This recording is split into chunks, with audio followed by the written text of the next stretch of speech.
Welcome to Dhruv IAS. आप सभी का ध्रुव आईएएस में स्वागत है।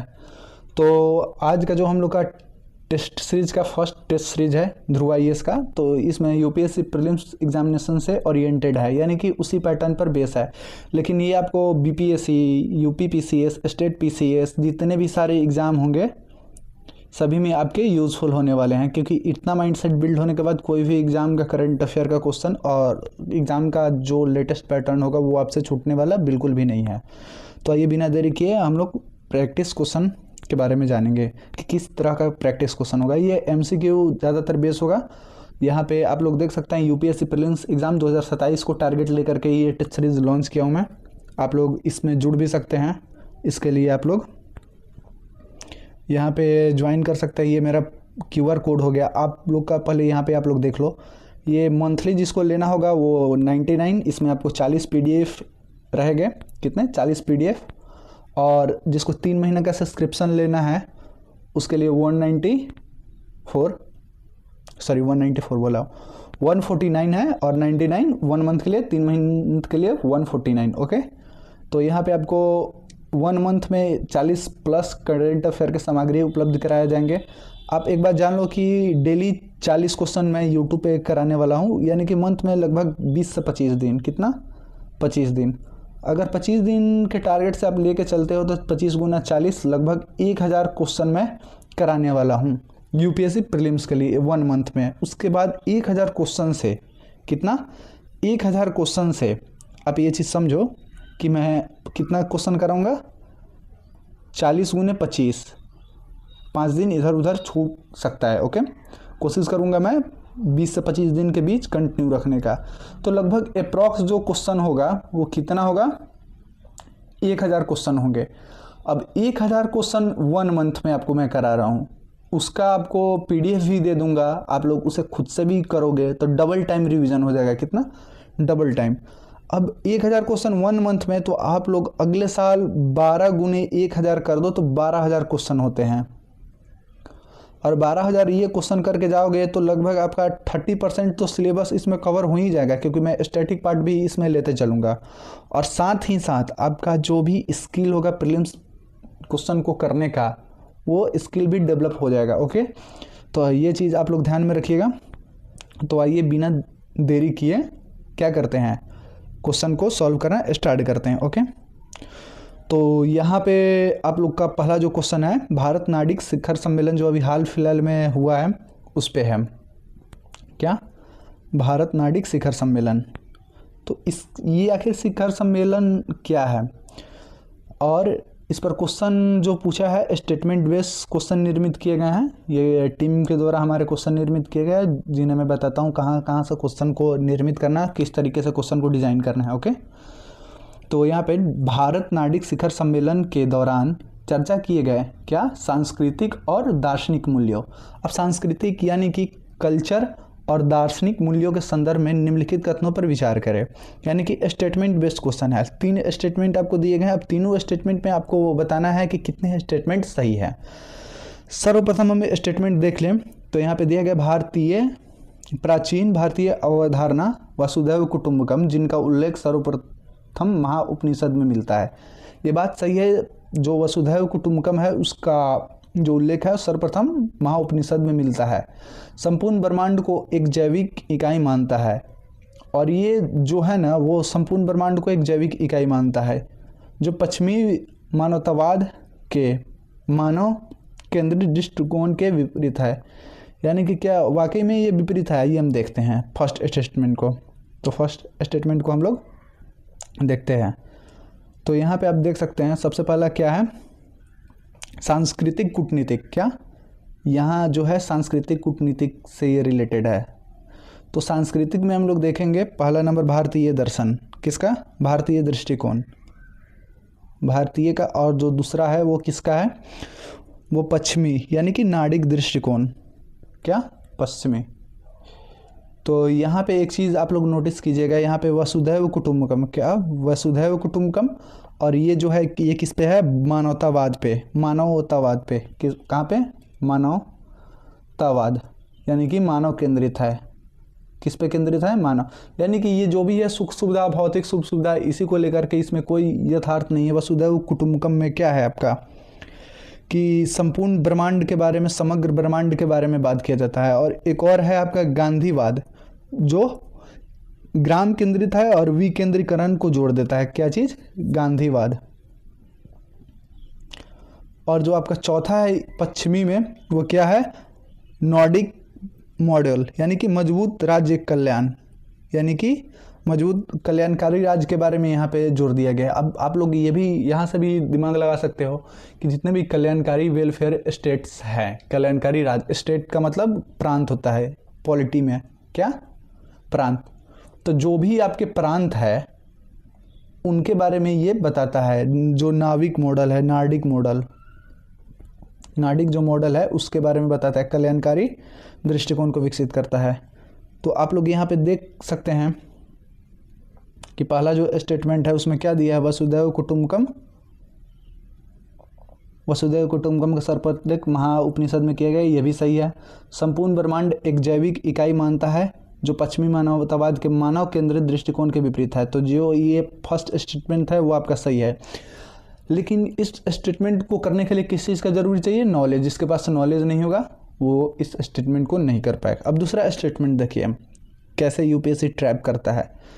तो यहाँ पे दिया है, हाल में ही हस्तांतरित हरित प्रौद्योगिकी समझदारी, यानी कि ग्रीन टेक्नोलॉजी पार्टनरशिप नार्डिक देशों के साथ केवल आर्थिक निवेश सीमित है तथा इसका भारत पर पर्यावरण के जीवन शैली यानी कि लाइफ के पहल के नीतिगत अभिसरण नहीं है।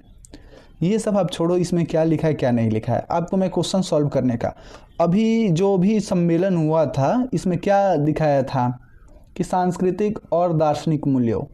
तो यहाँ पे केवल आर्थिक निवेश हुआ था? नहीं हुआ था ना, करेंट अफेयर भी नहीं दिया है, तो ये नहीं हुआ था। तो यहाँ पे ये वाला स्टेटमेंट सरासर गलत है। और एक और चीज़ आप लोग नोटिस करना, क्या? जहाँ पे केवल आप लोग को दिखाई दिया जाए यूपीएससी एग्जाम में, कहाँ केवल, तो वहाँ पे रुक जाना, उसे 2-3 बार पढ़ना, क्या वो सही है या गलत है। केवल, किंतु, परंतु, तो वो अक्सर स्टेटमेंट की संभावना होती है 90% या आप 70% लेके चल सकते हो गलत होने की। तो इस चीज़ को आप लोग ध्यान में रखना। आगे भी मैं क्वेश्चन कराऊंगा जिससे आप सभी को प्रैक्टिस हो जाएगा। ओके, तीसरा जो आपका है, यानी कि ये भी कथन गलत, ये सही। अब तीसरा आप पढ़ते हैं, नार्डिक मॉडल का पुनर्जागरण आर्थिक कल्याणकारी राज्य भारत के संविधान के भाग 6 में वर्णित गांधीवाद निर्देशक सिद्धांत। अभी मैंने आपको गांधीवाद सिद्धांत के बारे में बताया है। तो वो किस पर? विकेंद्रीकरण पर जोर देता है। क्या चीज़? विकेंद्रीकृत। एक होता है केंद्रीकृत, यानी कि केंद्र के दृष्टिकोण से सब एकत्र रहता है, और विकेंद्रीकृत मतलब पावर डिस्ट्रीब्यूट होता है, यानी कि अलग अलग होता है। तो यहाँ पे क्या होगा? जैसे गांधीवाद सिद्धांत, जैसे कुटीर उद्योग, ग्रामीण विकास, पंचायतें, ये सभी किस में आ गए? और समाजवादी उदारवादी सिद्धांत करीब न होकर के पूर्ण रूप से विकेंद्रीकृत गांधी सिद्धांत के हैं। ओके, तो जो नाविक जो मॉडल है ना, जो अब आपका जो नाविक मॉडल है वो किस चीज़ पे है? जो आपका नाविक मॉडल है वो किस चीज़ पे है? तो नार्डिक मॉडल वो आपको पूंजीवाद और सामाजिक कल्याण, क्या? पूंजीवाद प्लस सामाजिक कल्याण, ये दोनों को दिखाता है। तो ये जो आपका है गांधीवाद के निर्देशक के साथ पूर्ण रूप से समानता रखता है, जो बिल्कुल गलत है। तो केवल आपका कौन सा ऑप्शन सही है? ऑप्शन ए, केवल एक जो है वो आपका सही उत्तर है। ओके, आइए अब दूसरे क्वेश्चन पे हम लोग चलते हैं। दूसरे क्वेश्चन का आप लोग पढ़ के कमेंट कोशिश कीजिए देने का। तो दूसरा क्वेश्चन आप लोग का क्या है? यहाँ पे इस्लामिक सांस्कृतिक प्रथाओं, ये जितने भी क्वेश्चन अभी 3-4 क्वेश्चन आएंगे जो हिस्ट्री ओरिएंटेड है। क्या? इस्लामिक सांस्कृतिक प्रथाओं हाल में ही चर्चा में, चेहलूम, क्या? चेहलूम, अर्बन रस्म के संदर्भ में निम्नलिखित कथनों पर विचार करते हुए सही विकल्प का चयन करिए। यानी कि चेहलुम जो है ना वो एक रस्म है, किसका? इस्लामिक यानी कि इस्लाम धर्म का। सांस्कृतिक प्रथाओं में ये हाल फिलहाल में चर्चा में आया है।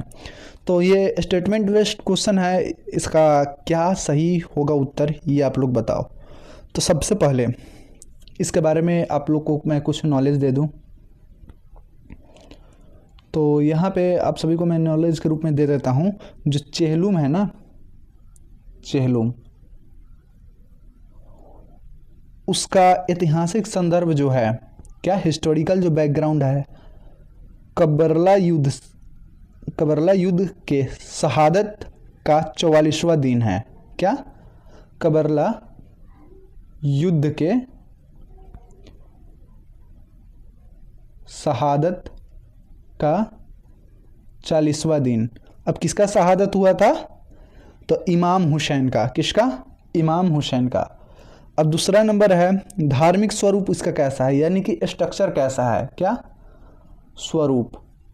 तो इसका जो धार्मिक स्वरूप है, शिया समुदाय का प्रमुख शोक दिवस। क्या? किसका? शिया समुदाय का प्रमुख शोक दिवस के रूप में मनाया जाता है, जो सभी के लिए अनिवार्य नहीं है। यानी कि शिया भी होता है, एक सुन्नी भी होता है। तो केवल और केवल शिया समुदाय के लिए क्या है? शोक दिवस के रूप में है, शोक दिवस। और तीसरा जो हो जाएगा सांस्कृतिक प्रभाव। अब इसका क्या है? तो सांस्कृतिक प्रभाव में आपको मैं दिखा देता हूँ। तो इसका जो सांस्कृतिक सूफीवाद के कारण, क्या? सूफीवाद आप लोग सुने भी होगा हिंदी लिटरेचर में। जो हिंदी लिटरेचर के स्टूडेंट होंगे उनको पता होगा क्या चीज़? सूफीवाद। तो सूफीवाद के कारण भारतीय उपमहाद्वीप में मृत्यु भोज जैसी प्रथाओं से समन्वय है। क्या? सूफीवाद के भारतीय उपमहाद्वीप में मृत्यु भोज, क्या? मृत्यु भोज जैसे प्रथाओं में इसका समन्वय, यानी कि मर्ज करता है। ओके, तो आइए अब इसको आप लोग कथन और स्टेटमेंट पढ़िए। कथन 1, कथन 2, इसमें से बताइए कौन सही है कौन गलत है। आप लोग आंसर कमेंट करते रहिएगा, इससे कंटिन्यूटी बनी रहेगी हम दोनों के बीच। तो चेहलुम एक रस्म जो पैगंबर मोहम्मद के नवासे इमाम हुसैन के शहादत यानी कि करबला की लड़ाई के 44वें दिन के शोक चिन्हित करता है के मुख्य कारण है। ये क्या है? अभी मैंने आप लोगों को बताया, तो ये स्टेटमेंट जो है वो सही है। अब दूसरा हम लोग देख लें। तो दूसरा, भारत में सूफी परंपराओं के विकास के दौरान इस प्रकार की रस्में हिंदू धर्म, यहाँ पे ठीक से आप लोग पढ़ना, हिंदू धर्म, श्रद्धा और मृत्युभोज जैसी प्रथाओं को एक साथ समन्वयित संस्कृति का निर्माण किया, जिससे भारत में सभी मुस्लिम प्रथाओं के लिए अनिवार्य बना दिया। अब यहाँ पे मैं क्या बोला? केवल और केवल मृत्यु भोज श्रद्धा, तो ये क्या होगा? अनिवार्य है हिंदू धर्म के दृष्टिकोण से? नहीं। तो ये क्या होगा? कथन 2 में अनिवार्य नहीं होगा। क्या?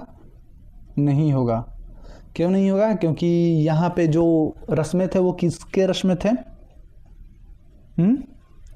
भारतीय उपमहाद्वीपीय के रस्में थे, ना कि हिंदू धर्म के। ओके, तो आपका कौन सा स्टेटमेंट? तो कथन 1 सही है, कथन 2 सही है। तो ये पहला स्टेटमेंट जो है आपका गलत हो गया। कथन 1 सही है, कथन 2 सही है।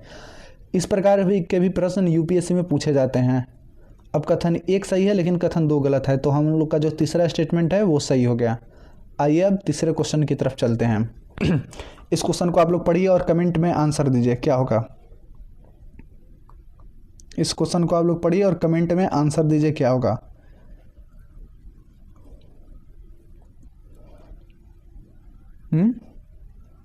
क्या होगा इसका आंसर? तो आप लोग, मैं पढ़ के बताता हूँ। हाल में ही पुरालेख विभाग डिपार्टमेंट ऑफ आर्चिव्स हरियाणा द्वारा ऐतिहासिक दस्तावेज के संरक्षण पहल में भारतीय अभिलेखागार और सार्वजनिक रिकॉर्ड प्रबंधन पब्लिक रिकॉर्ड मैनेजमेंट के संदर्भ में निम्नलिखित कथनों पर विचार कीजिए। ओके, यानी कि जो पुरालेख विभाग है, आर्किटेक्ट जो है, डिपार्टमेंट ऑफ आर्किटेक्ट, उसके बारे में है, जो दस्तावेजों के संरक्षण पर पहल के संदर्भ में अभिलेखों के सागर। कम से कम क्वेश्चन कभी भी पढ़ना है तो 1 से 2 बार तो जरूर ही पढ़ना है क्वेश्चन को। आप लोग एक बार पढ़िएगा नहीं समझ में आएगा। सार्वजनिक रिकॉर्ड प्रबंधन, पब्लिक रिकॉर्ड मैनेजमेंट के संदर्भ में निम्नलिखित कथनों पर विचार कीजिए। तो आप लोग इसे सही तरीके से पढ़िए। इसको हम लोग क्या बोलते हैं? तो पहला, भारत में राष्ट्रीय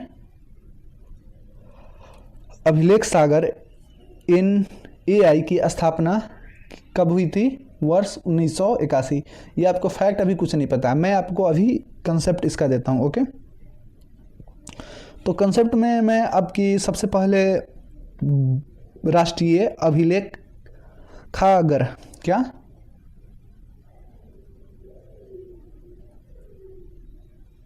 राष्ट्रीय अभिलेखागार,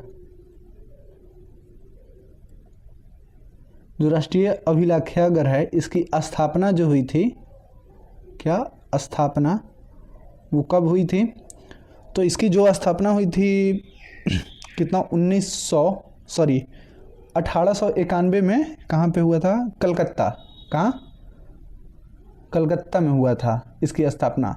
दूसरा जो पॉइंट है, वर्तमान में जो इसका मुख्यालय है वो कहाँ है? नई दिल्ली। क्या? न्यू दिल्ली। तीसरा जो पॉइंट है, इसको हम शॉर्टकट में क्या लिख दे? NAI लिख देते हैं। ओके, तीसरा जो इसका पॉइंट है वो क्या है कि संवैधानिक आधार इसका क्या है? तो इसका जो कॉन्स्टिट्यूशनल जो बैकग्राउंड है, संवैधानिक आधार है, वो आर्टिकल 49 और 51A के F से है। ओके, और जो चौथा है, इसके लिए लॉ क्या है? कानून। तो पब्लिक रिकॉर्ड्स एक्ट, क्या? Public record act 1993। इतना नॉलेज इस क्वेश्चन को करने के लिए काफ़ी है। आइए अब क्वेश्चन को हम लोग डील करते हैं। तो सबसे पहले क्वेश्चन को हम लोग पढ़ते हैं। भारतीय राष्ट्रीय अभिलेखागार, क्या? राष्ट्रीय अभिलेखागार NAI की स्थापना इतना में हुआ था 1891 में। इपिलियंस रिकॉर्ड विभाग, क्या के रूप में कलकत्ता में की गई थी। कहाँ पे? कलकत्ता में की गई थी, जिसके बाद नई दिल्ली में स्थानांतरण किया गया। तो ये जो आपका अभी मैंने बताया, तो ये आपका जो है वो सही है। सार्वजनिक रिकॉर्ड अधिनियम, पब्लिक रिकॉर्ड एक्ट 1993 के तहत केवल केंद्र सरकार के रिकॉर्ड के संरक्षण का प्रावधान है। क्या ये केवल केंद्र सरकार के रिकॉर्ड का संरक्षण का प्रावधान है? बताइए आप लोग। कोई भी कानून बनता है तो क्या केवल केंद्र सरकार के लिए? अब यहाँ पे जो भी लॉ बनेगा वो क्या केंद्र सरकार के लिए होगा या स्टेट के लिए भी होगा? दोनों के लिए होगा ना, सेंट्रल और स्टेट दोनों के लिए। तो यहाँ पे केवल केंद्र सरकार जो है वो क्या है? गलत है। ये इस प्रकार का जो स्टेटमेंट होता है ना, यहाँ पे 2 नंबर जो स्टेटमेंट है, ये UPSC ट्रैप आधारित स्टेटमेंट है। UPSC ट्रैप लगेगा सब सही है, लेकिन बाद में जाकर क्या निकलता है? गलत निकलता है। तो ये जो यहाँ पे केवल मैंने बोला है ना, जहाँ जहाँ केवल दिखाई दे वहाँ पे भाई रुक जाना है आपको। अब ज़रूरी नहीं है कि मेन एग्जाम में ही केवल दिखाई दे तो वहाँ पे भी रुकना है, एक बार पढ़ना है। तो केवल केंद्र सरकार के रिकॉर्ड्स के संरक्षण का प्रावधान है। राज्य सरकारों को अपना स्वयं का कानून बनाने की संवैधानिक बाध्यता है, ऐसा कुछ है। तो राज्य सरकार को अपना कानून बनाने होते हैं, लेकिन कथन का केवल जो केंद्र सरकार भाग यह भ्रामक बनाता है। ये जो है केंद्र सरकार के रिकॉर्ड का संरक्षण का प्रावधान है, ये गलत है। तो ये वाला जो आपका स्टेटमेंट है ये आपका गलत हो गया।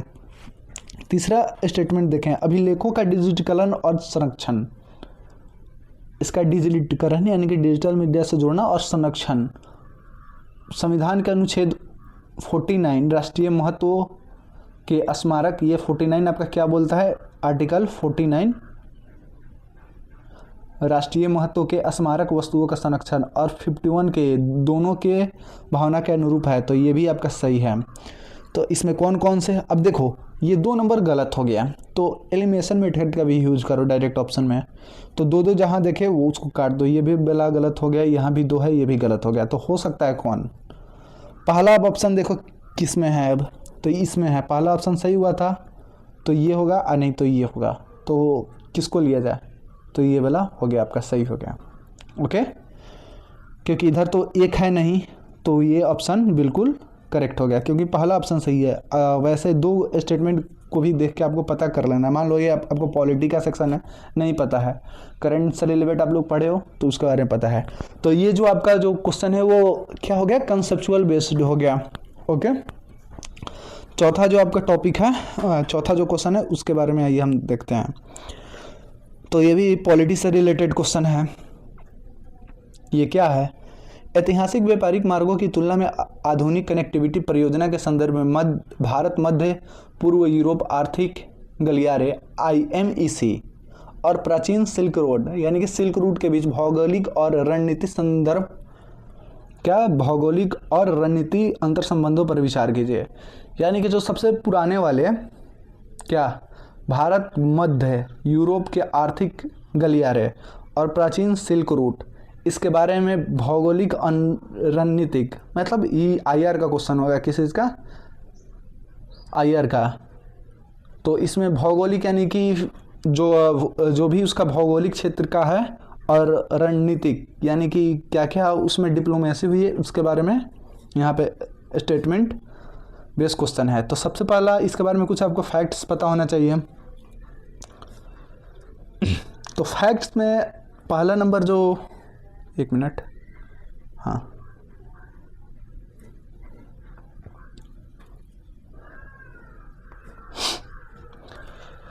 Pen, red pen. तो फैक्ट्स में आपका जो पहला नंबर पॉइंट है वो क्या,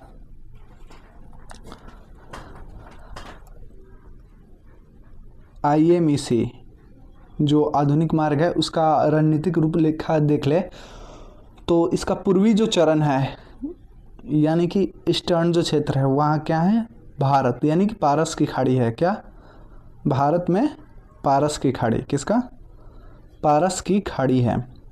ओके, जो दूसरा हम लोग देख लें, तो दूसरा में कौन सा है, मध्य चरण यानी कि मिडिल, ये ईस्ट चरण हो गया और ये मध्य। तो मध्य में आपको पता ही है कौन है, UAE है, सऊदी है, सऊदी के बाद कौन है, जॉर्डन है, हालांकि मैप नहीं है तो मैं मैप पे दिखला देता, और इज़राइल है, इज़राइल का हाइफा है। ओके, और जो इसका उत्तरी चरण है ना वो क्या है, हाइफा, भूमध्य सागर, और भूमध्य सागर, और उसके बाद यूरोप में क्या है, ग्रीस है।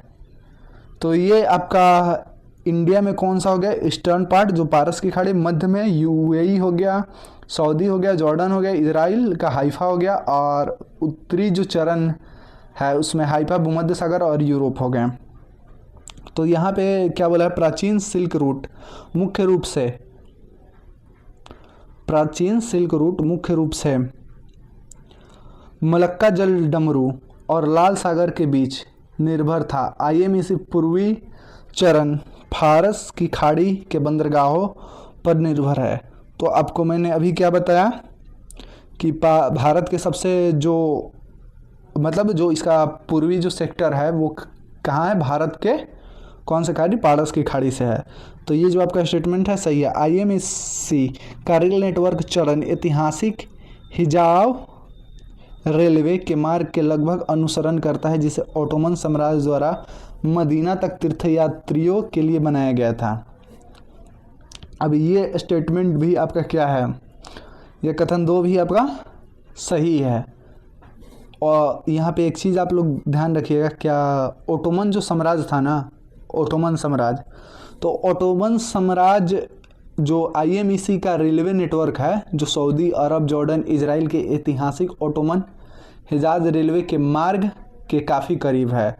तो जो तीर्थ यात्रियों के लिए बनाया गया था, मदीना तक जो तीर्थ यात्रियों के लिए बनाया गया था, यानी कि क्या बोलते हैं तीर्थ यात्रियों को, जो भी इस्लाम से रिलेटेड जो धर्म से हैं तो उन्हीं के लिए ये तीर्थ यात्री यानी कि ये टूरिज़्म सेक्टर के लिए निर्मित किया गया था। ये भी स्टेटमेंट सही है, ये भी स्टेटमेंट सही है। अब तीसरा देख लेते हैं। आईएमए से भूमध्य सागर में प्रवेश करने के लिए स्वेज नहर को बाईपास करता है, जो ऐतिहासिक मसाला मार्ग को भौगोलिक बाधाओं से मुक्त करता है। ये भी जो आपका स्टेटमेंट है ये भी सत्य है। यानी कि जो भी मसाला का क्या बोलते हैं सिल्क रूट से जो पहले होता था, बाद में इस्लाम और वेस्टर्न के बीच, यानी कि इस्लाम और उनका क्या नाम था, नाम उनका मिस कर रहे हैं, वेस्टर्न और इस्लाम के बीच मतलब व्यापारिक धर्म क्रिश्चियन और इस्लाम दोनों जो धर्म थे ना आपस में टकरा गए थे, उस कारण से सिल्क रूट बाधित हो गया था। तो ये भी जो आपका है ये भी सही है। उस टाइम पे गरम मसाले की खेती भारत में हुआ करती थी। तो ऑप्शन सी इसका जो है वो करेक्ट है। चौथा आपका क्वेश्चन देख लेते हैं, ज्योग्राफी का है। अभी हाल फिलहाल में काफ़ी चर्चा में ये क्वेश्चन रहा है, आप लोग इसका कमेंट उत्तर में दीजिए। तो सबसे पहले इसका फैक्ट जान लेते हैं। फैक्ट क्या है? तेज से गर्म होना। क्या? तेज से गर्म होना, तेज से गर्म होना, यानी कि हवाओं जो तेज होकर गर्म क्यों हो जाती है,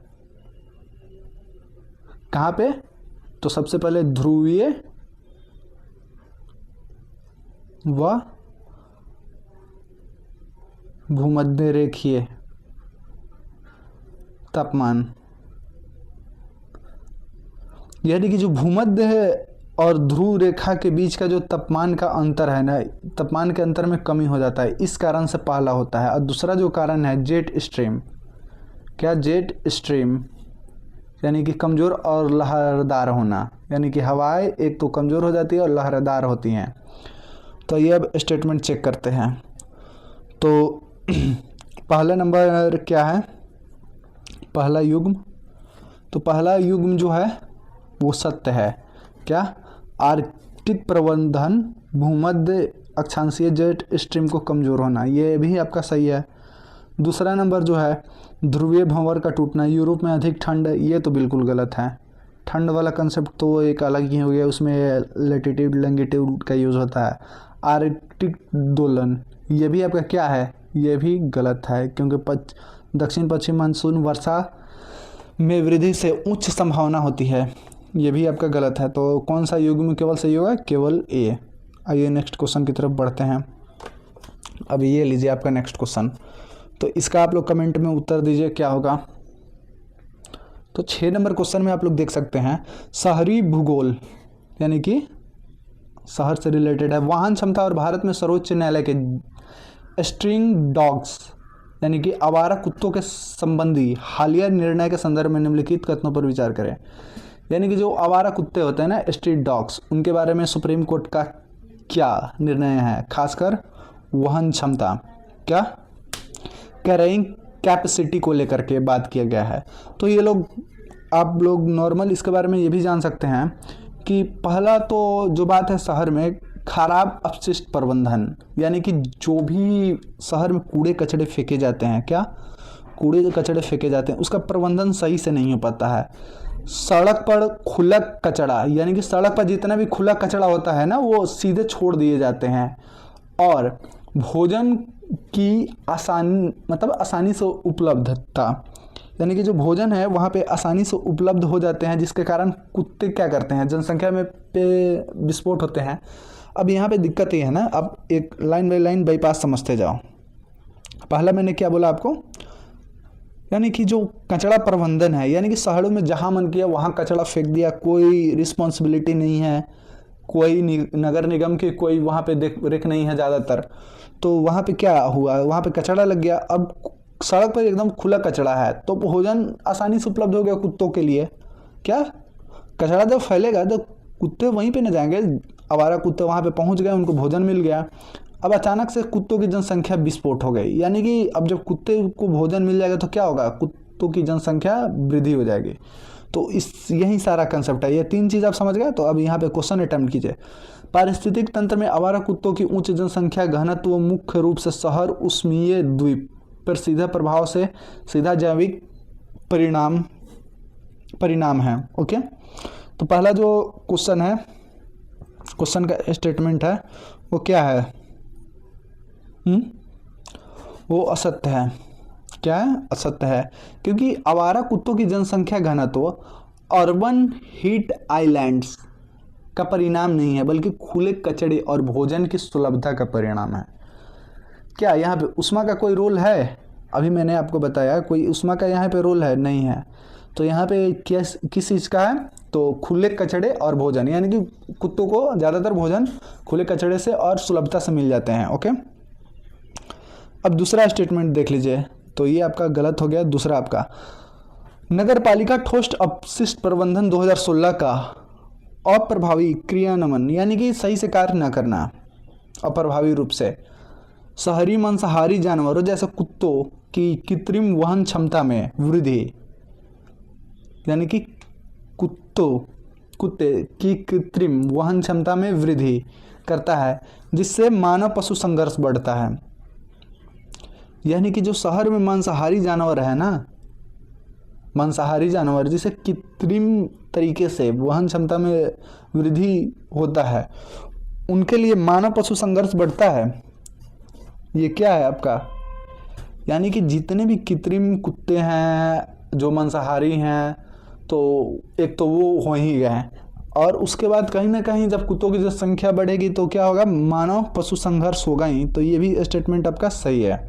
और यहाँ पे नगर पालिका ठोस प्रबंधन अधिनियम का अप्रभावी क्रियान्वयन के कारण ये चीज़ हो रहा है। ओके, तीसरा स्टेटमेंट है सर्वोच्च न्यायालय के अनुसार आवारा कुत्तों को सार्वजनिक ऊंचे फुटपाथ वाले स्थान से हटाने का अधिकार आर्टिकल 21 के तहत नागरिकों को सुरक्षित पर्यावरण और अधिकार का पूर्णतः उल्लंघन है। ये क्या गलत है? बल्कि नागरिकों का ये अधिकार है कि उन्हें स्वच्छ वातावरण, सुरक्षित वातावरण, पीने की पानी, जीवन जीने की स्वतंत्रता, ये सब चाहिए। तो कौन कौन सा आपका स्टेटमेंट सही है? तो आपको यहाँ पे सीधा दिखाई दे रहा है केवल 2। तो ये 2 वाला स्टेटमेंट सही हो गया आपका। ओके, अब ये 7 नंबर, ये क्वेश्चन मैं आप लोगों के लिए छोड़ता हूँ, हालांकि मैं कुछ हिंट्स दे देता हूँ इस क्वेश्चन के लिए। तो इस क्वेश्चन के लिए मैं आप लोगों को क्या हिंट्स दे दूँ? तो यहाँ पे क्या हो गया? हाँ, क्वेश्चन मैं पढ़ के एक बार बता देता हूँ आप सभी को। पश्चिम एशिया संघर्ष और वैश्विक तेल आपूर्ति की मांगों के भौगोलिक चोक पॉइंट के संदर्भ में निम्नलिखित कथनों पर विचार करते हुए सही क्रमिक, यानी कि उत्तर से दक्षिण, ये आपका मैप हो गया ना, तो ये नॉर्थ हो गया, ये साउथ हो गया। तो वर्ल्ड मैप जो है उसमें कहाँ से उत्तर से दक्षिण भौगोलिक व्यवस्था का चयन कीजिए। तो आप लोग को मैं कुछ पॉइंट देता हूँ, इस पे आप लोग क्लियर कर लीजिएगा। तो इनका सबसे पहले अक्षांशीय जो विस्तार है वो देख लेते हैं। क्या? अक्षांशीय विस्तार कहाँ से? उत्तर से दक्षिण की तरफ। ओके, तो सबसे पहला क्या है? सवेज नहर है। सवेज नहर कितना डिग्री पे है? 30 डिग्री नॉर्थ पे है। दूसरा कौन सा है? हॉर्मुज जलडमरू। हॉर्मुज जो अभी हाल फिलहाल में बहुत चर्चा में ईरान के कारण, ईरान और यूएसए युद्ध के कारण, तो ये 26 डिग्री पे है। तीसरा क्या है? बाब अल मडेब जो 12.5 डिग्री पे है, 12.5 डिग्री नॉर्थ पे है। ओके, जो चौथा है आपका अदन की खाड़ी। अदन की खाड़ी वो 12 डिग्री पे है। कितना? 12 डिग्री नॉर्थ पे। तो यहाँ पे आप लोग चारों स्टेटमेंट देख लिए, तो इसे सही क्रम में सजाना है। तो सबसे पहला कौन हो जाएगा? ये आप लोग कमेंट में इसका आंसर जरूर दीजिएगा। ओके, तो ये हो गया आपका। अब आइए नेक्स्ट क्वेश्चन की तरफ। उत्तर प्रदेश सरकार में यूपी पीसीएस के लिए इंपॉर्टेंट क्वेश्चन है। किसके लिए? UP PCS. एक मंडल एक विश्वविद्यालय 1 डिवीजन 1 यूनिवर्सिटी की पहल के आर्थिक, भूगोल और जनसंख्या की लभ्यांश यानी कि डेमोग्राफिक डिवीज़न पर प्रभावों का मूल्यांकन करते हुए निम्नलिखित कथनों पर विचार कीजिए। यानी कि जो भी है इसमें अभी वन मंडल और वन विश्वविद्यालय, वन डिवीज़न पर आर्थिक भूगोल और जनसंख्यिकी लाभांश, यानी कि जनसंख्या के दृष्टिकोण से जो लाभांश है पर प्रभावों का मूल्यांकन करते हुए निम्नलिखित पर विचार कीजिए। अब आइए इसका स्टेटमेंट हम लोग देखते हैं। पहला जो है, यह पहल नई राष्ट्रीय शिक्षा नीति नेशनल एजुकेशन पॉलिसी 2020 के उस लक्ष्य के पूर्णतः विपरीत है जिसमें बड़े बहुल विषयक मल्टीडिसिप्लिनरी केंद्रीय विश्वविद्यालय के निर्णय पर जोर दिया गया है। क्या? यानी कि जो बहुविषयक है, यानी कि बहुत सारे मल्टीडिसिप्लिनरी केंद्रीय विश्वविद्यालय के निर्माण पर जोर दिया जाता है, उसके लिए है। दूसरा स्टेटमेंट, तो पहला जो आपका स्टेटमेंट है वो बिल्कुल गलत है, क्योंकि बिना एनईपी के कोई भी इसमें नहीं हो सकता है। एनईपी को लागू करना नहीं होगा क्योंकि एनईपी लॉ है। क्षेत्रीय स्तर पर विश्वविद्यालय की स्थापना से टियर 1 टियर 2 शहरों का प्रवासन, यानी कि आउट माइग्रेशन रुकेगा। यानी कि जो बाहर जा रहे थे बच्चे वो अब शहर में ही रहेंगे, रुकेगा। और एग्लोमेरेशन अर्थव्यवस्था, यानी कि एग्लोमेरेशन इकोनॉमिक का विकेंद्रीकरण रहेगा, यानी कि अलग अलग जगह डिपार्टमेंट होंगे, एक जगह केंद्रित नहीं होगा जैसा टियर 2 टियर 1। तो ये जो कथन है ये सही है इसके लिए। तीसरा जो है, यहाँ पे भारत के सकल नामांकन अनुपात को उच्च शिक्षा में 2035 तक 50% बढ़ाने का लक्ष्य है। ये भी आपका जो कथन है ये भी सत्य है। तो ये क्या हो गया आपका वन डिवीज़न, एक मिनट आज गला भी मेरा ख़राब है। One division one university. तो यहाँ पे क्या क्या हो जाएगा आपका? पहला नंबर शिक्षा का विकेंद्रीकरण, यानी कि शिक्षा का विकेंद्रीकरण। दूसरा स्थानीय रोजगार सृजन, यानी कि स्थानीय लोगों को रोजगार मिलेगा। इसका जो 3 पॉइंट है वो मैं लिखवा देता हूँ। और 50% यानी कि GER, यानी कि सकल नामांकन अनुपात की शिक्षा में मतलब जो दर है वो 2035 तक 50% इंक्रीज करना है। तो ये आपका है। तो इसमें से कौन कौन सा स्टेटमेंट सही है, कौन कौन सा गलत है? तो कथन 1 गलत है, कथन 2 सही है, कथन 3 सही है। तो कौन कौन? 2 3। ऑप्शन बी आपका करेक्ट आंसर।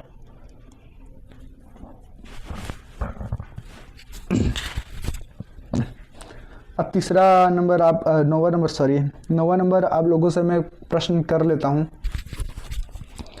9वां नंबर प्रश्न, हाल में ही भारत द्वारा ग्लोबल विंग कैट समिति दिल्ली घोषणा के संदर्भ में अंतर्राष्ट्रीय विंग कैट एयरलाइंस IBCA के संदर्भ में निम्नलिखित में से कथनों पर विचार करें। तो IBC का उद्देश्य पृथ्वी पर पाई जाने वाली सभी, पहले IBC क्या है, IBC क्या है, इसमें जो अभी हुआ था उसका उद्देश्य क्या क्या हो सकता है। तो इस पे IBC यानी कि बिग कैट्स जो है ना वो भारत में, ये आपको मैं बता देता हूँ, भारत में बाघ, शेर, तेंदुआ, हिम, चीता ये सभी के लिए है, और नहीं है पयुआ, जगुआर जो दक्षिण अमेरिका में, उनके लिए ये नहीं है। ओके, तो 7 बिग कैट्स इसको बोलते हैं IBCA। ओके, तो कथन 1 में आप लोग IBCA पृथ्वी पर पाई जाने वाली 7 प्रमुख कैटस प्रजाति है, जैसे जिनमें बाघ, शेर, हिम, तेंदुआ और म्यूपा प्राकृतिक रूप से भारत में पाई जाती है। तो ये क्या है? कथन गलत है। तो यहाँ पे क्या क्या हो जाएगा? 5 बाघ, शेर, हिम, तेंदुआ और चीता होगा, ना कि म्यूपा, क्योंकि ये यहाँ नहीं पाया जाता है। ओके, दूसरा कथन भी आपका क्या है? इस गठबंधन का वित्त पोषण पहले 5 वर्षों के लिए पूर्ण रूप से वैश्विक पर्यावरण सुविधा, ग्लोबल इन्वायरमेंट, GEF द्वारा किया जाएगा। F का मतलब क्या होगा? सुविधा का इंग्लिश होगा कुछ। तो यहाँ पे क्या होगा? GEF द्वारा किया जाएगा? नहीं किया जाएगा, क्योंकि भारत सरकार बजटीय समर्थन अनुदान द्वारा किया जाता है। अब भारत में है तो कौन करेगा? भारत सरकार ही नहीं करेंगे कि ग्लोबल इंस्टीट्यूट करेगा? नहीं करेगा। ग्लोबल इंस्टीट्यूट बोला मतलब ग्लोबल जितने भी संगठन है, NGOs है, वो थोड़ी करेंगे। अब दिल्ली घोषणा विशेष रूप से वन्य जीवों के अवैध व्यापार को रोकने के लिए वन्य जीव और वनस्पतियों के लुप्तप्राय प्रजातियों के अंतर्राष्ट्रीय व्यापार पर कन्वेंशन के प्रवर्तन, यानी कि यहाँ पे दिल्ली जो घोषणा हुआ है वो वन्य जीवों के अवैध व्यापार को रोका जाता है, यानी कि आप अनलीगल तरीके से किसी भी वन्य जीव को बेच नहीं सकते हैं। और दूसरा, जो भी वनस्पति या जीव लुप्त हुए हैं उनका अंतर्राष्ट्रीय व्यापार कन्वेंशन में परिवर्तन को मजबूत करने पर बल देती है। ये कथन क्या है? सत्य है। तो आपका कौन कौन सा? 2 का ऑप्शन छोड़ दीजिए केवल। इसमें कितना ऑप्शन सही है? सॉरी, ये भी वाला गलत है ना, प्रथम वाला। तो केवल और केवल एक स्टेटमेंट इसका सही है। आइए नेक्स्ट पर बात करते हैं। भारत में प्रोजेक्ट चीता और प्रजातियों के पुनरुद्धार वैज्ञानिक प्रबंधन के संदर्भ में निम्नलिखित कथनों पर विचार करें। कुनो राष्ट्रीय उद्यान यानी कि कौन NP अफ्रीका चीतों से प्रवर्धन मेटा पॉपुलेशन प्रवर्धन रणनीति अपनाई गई है, जिसका अर्थ हमेशा एक बड़ा, यानी कि हमेशा एक बड़ा क्या रणनीति अपनाई गई, यानी कि हमेशा एक बड़ा के भीतर रखना ताकि आनुवंशिक शुद्धता बनी रहे। भाई कैसा कैसा क्वेश्चन सेट कर देता है। क्या मतलब? प्रोजेक्ट चीता, हाँ, उसमें हमेशा एक बड़ा फेंस एरिया के भीतर, फेंस एरिया के भीतर एक बड़ा आनुवंशिक सिद्धांत, इसका क्या होगा? अच्छा हाँ, मोटो पॉपुलेशन प्रबंधन। आपको मोटो पॉपुलेशन प्रबंधन में बता देता हूँ क्या हो। तो यहाँ पे क्या जो यहाँ पे है ना, एक तो लंबे समय तक मोटो पॉपुलेशन क्या था, मोटो पॉपुलेशन प्रबंधन। तो इसमें क्या होगा? लंबे समय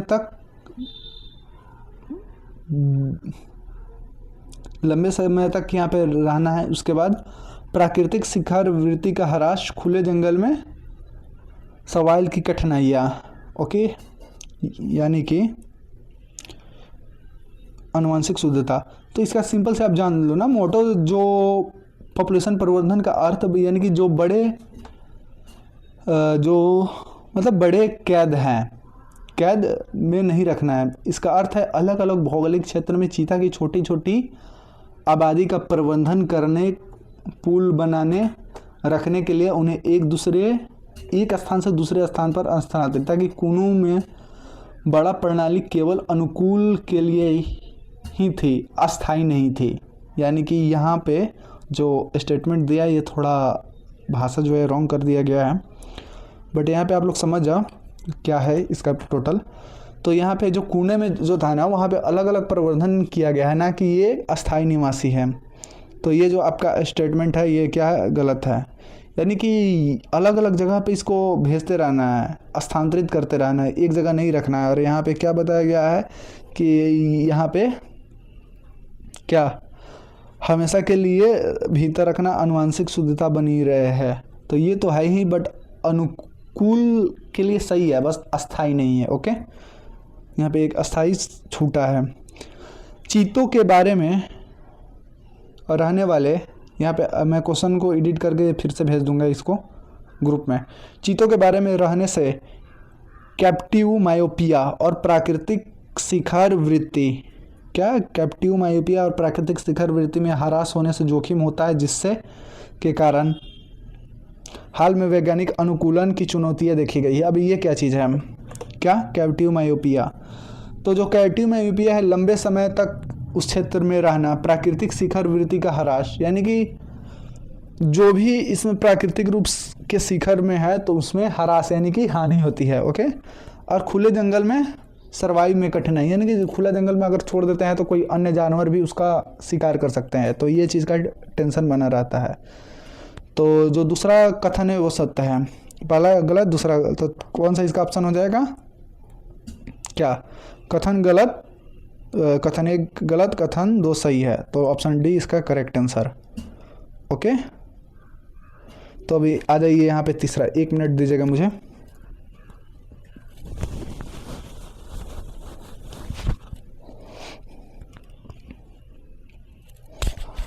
हम्म 11 नंबर, भारत में हीट वेव यानी कि जो हीट वेव यानी कि जो गर्मी का माहौल चल रहा है, व्यावसायिक जोखिम और वेट बल्ब तापमान के संदर्भ में निम्नलिखित कथनों पर विचार करें। अब जो हीट वेव है वो क्या है? तो यहाँ पे आप हीट वेव जो है उसका जो टेम्परेचर जो है वो हमेशा 35 डिग्री सेल्सियस से ज़्यादा होगा, यानी कि जब क्या, यानी कि जो टेम्परेचर होगा वो कितना डिग्री, 35 डिग्री सेल्सियस से हमेशा ज़्यादा होगा। पहला नंबर, आज जो पसीना वाष्पित नहीं होता, शरीर में तापमान अनियंत्रित होगा और घातक परिणाम हो सकता है। यानी कि पसीना जो है शरीर में वाष्पीकृत के माध्यम से खुद को ठंडा करने की क्षमता पूरी तरह खो देता है।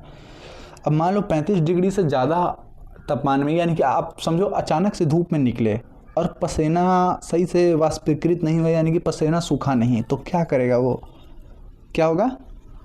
शरीर खुद को वाष्पीकृत नहीं करेगा और पसीना खुद को ठंडा नहीं कर पाता है, जो शरीर के लिए घातक हो जाएगा। बहुत सारे अचानक से क्या होंगे, टेम्परेचर बॉडी में बढ़ेंगे, और मतलब आजकल सुनते होइएगा दिल का दौरा पड़ जाना, ये सब भी हो रहा है। तो ये कथन जो है वो बिल्कुल सही है। भारतीय आपदा प्रबंधन अधिनियम के दिशा निर्देश के तहत हीटवेव के आधिकारिक तौर पर भारत में एक राष्ट्रीय आपदा घोषित किया गया, जिससे एनडीआरएफ फंड का 50% आरक्षित है। ये जो आपका जो है ये बिल्कुल गलत है। जो एनडीएमए ने हीट वेव के लिए दिशा निर्देश जारी किया था, लेकिन आधिकारिक रूप से अधिसूचित राष्ट्रीय आपदा घोषित नहीं की, यानी कि जो राष्ट्रीय आपदा है उसे घोषित नहीं की। क्यों घोषित नहीं की? क्योंकि भारत में अलग अलग मौसम अलग अलग जगह पे, नॉर्थ इंडिया में अलग पाए जाएंगे, साउथ इंडिया में अलग पाए जाएंगे, बीच में अलग पाए जाएंगे, सेवन सिस्टर में अलग पाए जाएंगे, राजस्थान में अलग पाए जाएंगे, तो अलग अलग जगह पे होगा ना, तो वहाँ पे अलग अलग जगह करना है ना कि। तो ये स्टेटमेंट आपका सरासर गलत है। अंतर्राष्ट्रीय श्रम संगठन के रिपोर्ट के अनुसार भारत में कृषि और निर्माण क्षेत्रों के श्रमिक हीट स्ट्रेस के कारण उत्पादकता हानि में उच्चतम जोखिम में है। क्या ये सही है? आईएलओ के अनुसार, यानी कि आईएलओ मतलब अंतर्राष्ट्रीय श्रम संगठन के अनुसार कृषि और निर्माण श्रमिक हीट स्ट्रेस के उत्तम जोखिम में है। बिल्कुल सही है। क्यों सही है? अभी जो अंतर्राष्ट्रीय श्रम संगठन है ना, वहाँ पे भारत के कृषि और निर्माण क्षेत्र में जो हीट का जो है वो काफ़ी अधिक है। अब मान लो टेम्परेचर आज देख रहे हो बिहार, यूपी या राजस्थान में अधिक है, तो वहाँ पे एग्रीकल्चर सेक्टर में कहीं ना कहीं किसानों और मजदूरों, ये दोनों को प्रभावित कर सकता है। निर्माण क्षेत्रों यानी कि श्रमिक हीट जेट श्रमिकों को हानि पहुंचा सकता है। तो कौन कौन सा कथन सही है? कथन 1 और 3। तो यहाँ पे कौन है?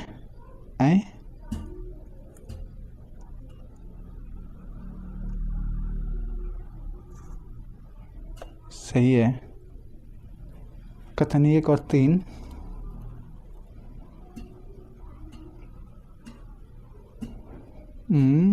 ओ सेट, यहाँ पे एनडीआरएफ फंड का 50% आरक्षित है, इसे तो मैं पढ़वा ही नहीं, यही होता है माइनर मिस्टेक।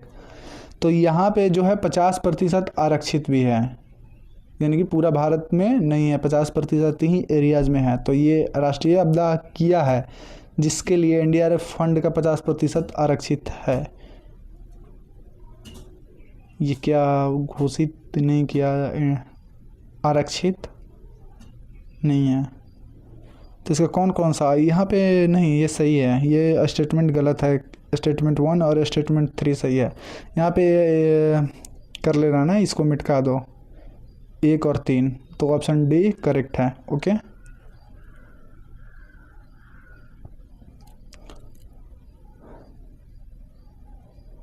अब आ जाइए हम लोग नेक्स्ट क्वेश्चन की तरफ पहुँचते हैं।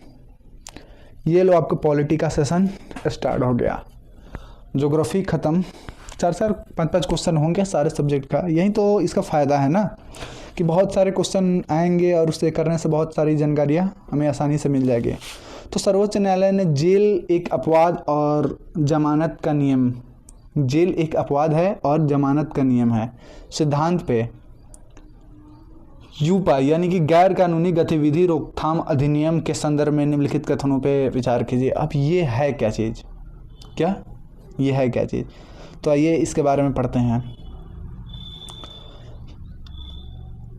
यूपा की धारा 43D(5) के तहत किसी आरोपी को जमानत नहीं दी जा सकती यदि अदालत का मानना है कि आरोप प्रथम दृष्टया सत्य है। यानी कि जो ऊपा है, यूपा की धारा 45D के तहत प्रथम दृष्टया सत्य प्रतीत होते हैं तो नियम जमानत नहीं दे जा सकती, अर्थात जमानत कठिन बनाता है। अगर अदालत को लगता है कि हाँ प्राइम मतलब फर्स्ट टाइम में क्या आरोप सत्य है, तो वहाँ पे जमानत नहीं मिलेगा। ओके, सही है। के नजीब बनाम भारत संघ जो वाद हुआ था उसमें सर्वोच्च न्यायालय ने स्पष्ट किया कि वैधानिक प्रबंधन ऊपा में संवैधानिक अदालतों को संविधान के अनुच्छेद 21 त्वरित सुनवाई का अधिकार के तहत जमानत से नहीं रोक सकते हैं। ओके, तो ये जो आपका कथन है ये भी सही है। वहाँ पे आर्टिकल 21 के तहत त्वरित सुनवाई का अधिकार है। तृतीय जो क्वेश्चन है, हालिया न्यायशास्त्र के अनुसार यूपा मामले में जाकिर नाइक बनाम राज्य फैसले में जमानत के प्रावधान को पूरी तरह निरस्त कर दिया गया है। ये गलत है। क्यों गलत है? क्योंकि जाकिर इनाम मामला प्रत्ययन यूपा से जुड़ा है, लेकिन इसमें जमानत प्रावधान को पूरी तरह निरस्त नहीं किया गया है। ओके, तो ये चीज़ आपको ध्यान में रखना है। तो कौन कौन सा ऑप्शन आपका सही है? कथन 1 सही है, कथन 2 सही है, कथन 3 जो है वो गलत है। तो केवल 2। 21 नंबर आप लोग क्वेश्चन आ जाइए, 13 नंबर। पशु जन्म नियंत्रण अधिनियम 2023, ओके, यानी कि पशु क्रूरता निवारण अधिनियम 1960 पीसी एक्ट हाल में अधिसूचित पशु जन्म नियम नियंत्रण 2023 के संदर्भ में निम्नलिखित कथनों पर विचार करें। यानी कि एबीसी नियम 2023 के तहत आवारा कुत्तों को, अभी मैंने ये क्वेश्चन किया था, इसका आप लोग आंसर कमेंट में दोगे। ओके, हालांकि मैं बता देता हूँ, जो एबीसी रूल है ना वो 2023 के तहत आवारा कुत्तों को उनके मूल स्थान से हटाना अवैध है। ओके, तो CNVR नीति का पालन अनिवार्य है, यानी कि CNVR जो नीति है उसका पालन आपको करना होगा। ये दूसरा, भारतीय पशु कल्याण बोर्ड AWBI पशु क्रूरता निवारण अधिनियम 1960 के तहत स्थापित एक वैध निकाय है, यानी कि ये जो है ये एक वैध निकाय है।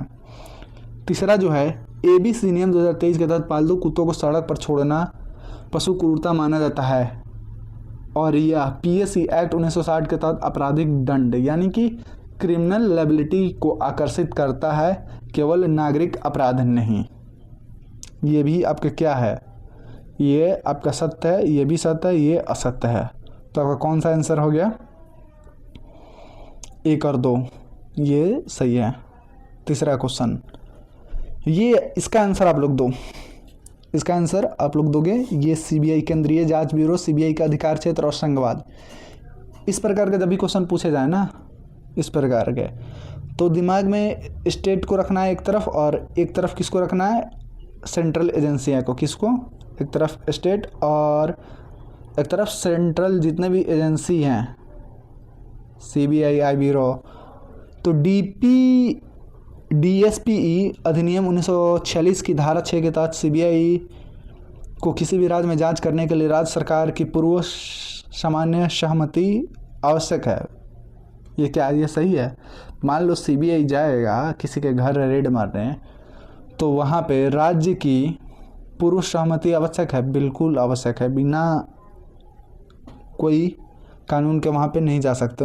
उसमें एक होता है पंचनामा टाइप का, वो बनवाना पड़ता है, उस पर हस्तांतरण चाहिए, उसके बाद ये लीगल प्रोसेस स्टार्ट होता है। अब दूसरा कारण, भारत के संविधान की 7वीं अनुसूची में के अनुसार पुलिस और सार्वजनिक व्यवस्था समवर्ती सूची के विषय है, जिसमें केंद्र को हस्तक्षेप का अधिकार मिलता है। पहला जो समवर्ती सूची है वो दोनों के लिए है, और इसमें केंद्र का अधिकार कहाँ से मिलेगा? राज्य की सहमति लेनी पड़ेगी ना। अभी फर्स्ट स्टेटमेंट में हम लोग देखा, तो ये गलत है। तो इसका कौन सा ऑप्शन हो जाएगा? C। ये सही है लेकिन R गलत है। कथन सही है लेकिन कारण गलत है। ओके, तीसरा आ जाइए। ये पॉलिटी का क्वेश्चन स्टार्ट हो गया। भारतीय अर्थव्यवस्था पर वैश्विक कचड़े तेल की कीमतों के व्यापक आर्थिक प्रभाव के संदर्भ में यदि कच्चे तेल की कीमतों में 20% की अचानक वृद्धि होती है तो निम्नलिखित में से कौन सा प्रभाव सर्वाधिक संभावित है? यानी कि 20% अगर अचानक से तेल में वृद्धि हो जाए तो क्या प्रभाव पड़ेगा? तो भारत में चालू खाते घाटा से तत्काल संकुचित कमी होगा, यानी कि चालू जो खाता है वो उसमें तत्काल संकुचित होगा, यानी कि कमी होगा, क्योंकि आयात बिल कम होगा, यानी कि आयात जो होगा वो कम हो जाएगा।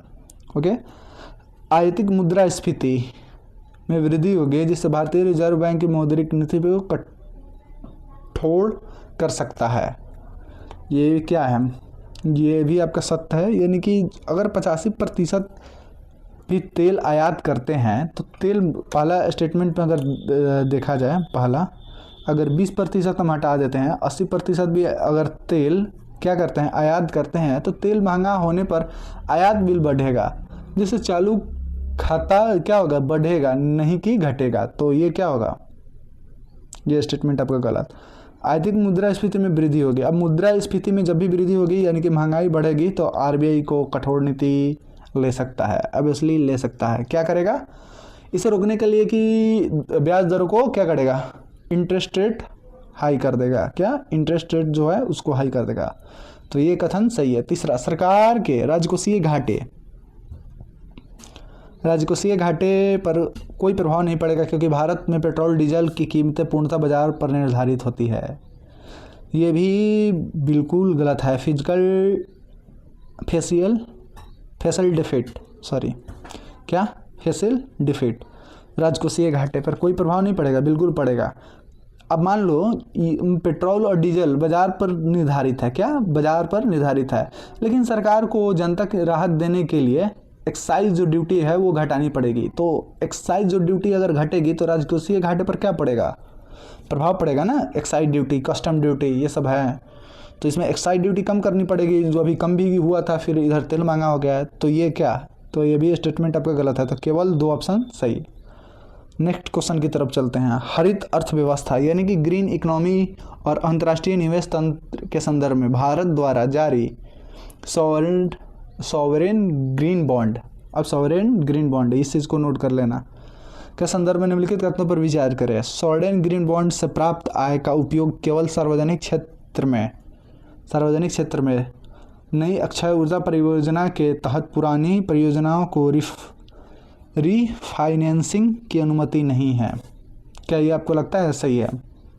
ये बिल्कुल गलत है, क्योंकि आय का उपयोग नई परियोजना के साथ साथ पुरानी योग्य हरित परियोजनाओं को रिफाइनिंग के लिए भी आवश्यक है।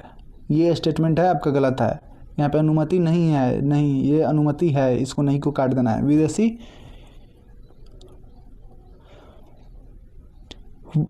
क्या है? विदेशी पोर्टफोलियो निवेशक को भारत में सॉवरेन ग्रीन बॉन्ड, क्या विदेशी पोर्टफोलियो निवेशकों को भारत में सॉवरेन ग्रीन बॉन्ड में निवेश करने की अनुमति नहीं है। हालांकि हॉट मनी के प्रवाह से बचाए जा सकते हैं। ये भी क्या है, गलत है, क्योंकि विदेशी जो पोर्टफोलियो निवेशक हैं उन्हें पूरी तरह से निवेश करने की अनुमति है ताकि वैश्विक हरित पूंजी भारत में आ सके। यानी कि इसमें अगर विदेशी निवेश करेंगे तो क्या होगा, जितने भी, मान लो मैं अपने घर में कुछ इन्वेंशन कर रहा हूँ, अगर उसमें कोई बाहरी इंसान आके निवेश करेगा तो उससे क्या होगा, उसमें मेरा प्रॉफिट होगा। तो ये भी आपका स्टेटमेंट जो है वो गलत है, ये भी गलत था। तीसरा, इन बॉन्ड्स के लिए ग्रीनियम वह स्थिति है जिसमें निवेशक पर्यावरण के अनुकूल परियोजनाओं के लिए सामान्य सरकारी बॉन्ड की तुलना में कम प्रतिफल स्वीकार करेगा। यानी कि ग्रीनियम जो का अर्थ है पर्यावरण के समर्थक निवेशक अच्छे उद्देश्य के लिए कम ब्याज दर पर बॉन्ड खरीदने को तैयार रहते हैं। यानी कि अगर उद्देश्य अच्छा है, जैसे पर्यावरण के अनुकूल परियोजना है, तो बॉन्ड क्या होगा, सस्ता होगा, तो इसके लिए वे स्वीकार करते हैं, यानी कि सस्ता बॉन्ड खरीदते हैं। तो केवल इसका आंसर कौन हो जाएगा, 3 बी आंसर इज करेक्ट। तीसरा 17 नंबर क्वेश्चन को हम लोग देख लेते हैं। यही क्वेश्चन है, क्या राष्ट्रीय परीक्षा एजेंसी एनटीए की स्थापना शिक्षा मंत्रालय के अधीन एक वैधानिक निकाय के रूप में संसद में विशेष अधिनियम द्वारा की गई थी? ये जो इसका स्टेटमेंट है आप लोग बताइए कमेंट करके, क्या है, बिल्कुल गलत है। क्यों? क्योंकि एनटीए संसद की किसी अधिनियम द्वारा नहीं बनी, बल्कि ये एक वैधानिक निकाय है। यानी कि गवर्नमेंट इसमें चेंज कर सकती है। देख, ये एक वैधानिक निकाय होती है, एक संवैधानिक निकाय होती है, दोनों में बहुत अंतर है। क्या? वैधानिक निकाय और एक संवैधानिक निकाय। यह सोसाइटी पंजीकरण अधिनियम 1860 के तहत एक स्वायत्त और आत्मनिर्भर प्रमुख परीक्षा का संगठन के रूप में पंजीकृत हुआ है। यह स्टेटमेंट आपका क्या है, सत्य है। हाल में ही सुधारों में एनटीए उच्च शिक्षा नीति IIT JEE की परीक्षा आयोजित किया करता है। इसका केंद्र सरकार की भर्ती परीक्षाओं में कोई संबंध नहीं है। यह क्वेश्चन गलत है। इसमें बिल्कुल केंद्र सरकार की परीक्षा भर्तियों में संबंध है। ओके, तो अभी जो जितना भी नीट का एग्ज़ाम चला है, अभी कॉकरोच वाला जितना भी मुद्दा सब चला है, ये सारा क्या है, कहीं ना कहीं पॉलिटिकल रीज़न के कारण ही तो हो रहा है। पॉलिटिकल रीज़न सही नहीं है तो उसको शिक्षा मंत्री जो है उसको हटाओ भाई, जो इसका बोर्ड का अध्यक्ष है उसे हटाओ, जितने भी ऑफिसर इसमें इंक्लूड थे उन्हें डायरेक्ट हटाओ। क्वेश्चन लीक कैसे हो जा रहा है? तो ये सारा चीज़ है इसमें। ओके, तो आपका कौन कौन सा स्टेटमेंट सही है? पहला स्टेटमेंट गलत, दूसरा स्टेटमेंट सही, तीसरा स्टेटमेंट गलत। तो कौन सा आंसर हो जाएगा इसका? तो इसका ऑप्शन बी करेक्ट हो जाएगा। ओके, आइए नेक्स्ट क्वेश्चन की तरफ चलते हैं। कृत्रिम बुद्धिमत्ता आर्टिफिशियल इंटेलिजेंस AI निवेश मेटा जैसी तकनीकी कंपनियों में हालिया में छटनी और श्रम बाजार के अर्थव्यवस्था के बीच प्रौद्योगिकी प्रेरित बेरोजगारी के संदर्भ में निम्नलिखित अवधारणाओं पर मिलान कीजिए। अब यहाँ पे बहुत 3 अवधारणा दिया गया है। तीनों अवधारणा के बारे में हम जान लेते हैं। एक है क्या, संरचनात्मक विनाश, यानी कि तकनीक नवाचार से पुरानी कंपनियों को नष्ट कर नई दक्षताओं वाली नई कंपनियां पैदा होती है। क्या है? एकदम सही है। रचनात्मक जो विनाश होगा उसमें क्या होगा, AI आपका आ गया। मान लो मैं आज AI का यूज़ कर रहा हूँ या किसी भी सॉफ्टवेयर का यूज़ कर रहा हूँ, तो उसमें क्या होगा कि जितने भी पुराने जो स्किल्स हैं वो ख़त्म हो जाएंगे, नए प्रकार की नौकरियाँ पैदा हो जाएगी। अब मान लो पहले आज AI से रोबोटिक्स बन गया, तो रोबोटिक्स ऑपरेट करने के लिए चाहिए ना कि इंसान की वहाँ, तो वहाँ पे क्या हो गया, नई प्रकार की नौकरियाँ पैदा हो गई। और दूसरा लडाइट श्रम, यानी कि यह धारणा कि नई तकनीक समग्र रूप से अर्थव्यवस्था की नौकरियों की कुल संख्या को हमेशा कम कर देती है। क्या? यह भी जो आपका कथन है ये भी सत्य है, यानी कि ये भी जो परिणाम है ये भी सही है। लडाइट जो भ्रम है ये क्या करती है, ये अर्थशास्त्र का एक सिद्धांत है जो मानता है कि तकनीक हमेशा नौकरियां खा जाएगी, जो दीर्घकाल में गलत साबित होता है। कौशल पक्षपाती तकनीक परिवर्तन, यानी कि AI अकुशल श्रमिकों की तुलना में उच्च कुशल श्रमिकों की उत्पादकता को अधिक बढ़ाता है, जिससे आय असमानता बढ़ती है। ओके, तो यहाँ पे क्या होगा, ये भी क्वेश्चन जो है आपका सत्य हो जाएगा। तो यहाँ पे सभी 3 हो जाएंगे। क्यों ये सत्य होगा? क्योंकि एआई उच्च अनुकूल लोगों की उत्पादकता और वेतन बढ़ाता है, जिससे अकुशल पिछड़े छूट जाते हैं और असमानता बढ़ती है, जो बिल्कुल सही है। मान लो एआई का आप यूज़ कर रहे हो, ज़्यादा से ज़्यादा यूज़ कर रहे हो, कोई इंसान कागज़ पेन पर वर्क लोड कर रहा है, तो उसका क्या होगा, उसका जो वेतन है वो कम आएगा, आपका वेतन ज़्यादा आएगा, और फिर दोनों में असमानता उत्पन्न हो जाएगी।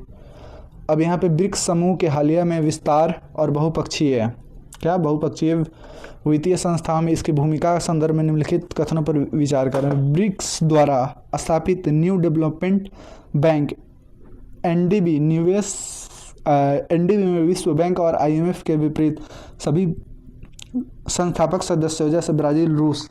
अब इसमें कौन कौन से देश हैं ये आप लोग देख सकते हो। ब्राज़ील, रूस के पास सामान्य मतदान का अधिकार है, चाहे उनकी जीडीपी कुछ भी हो। ये बिल्कुल सही है। दूसरा, 1 जनवरी 2024 में ब्रिक्स विस्तारित रूप से अर्जेंटीना और पाकिस्तान के आधिकारिक तौर पर पूर्ण सदस्य के रूप में शामिल किया गया।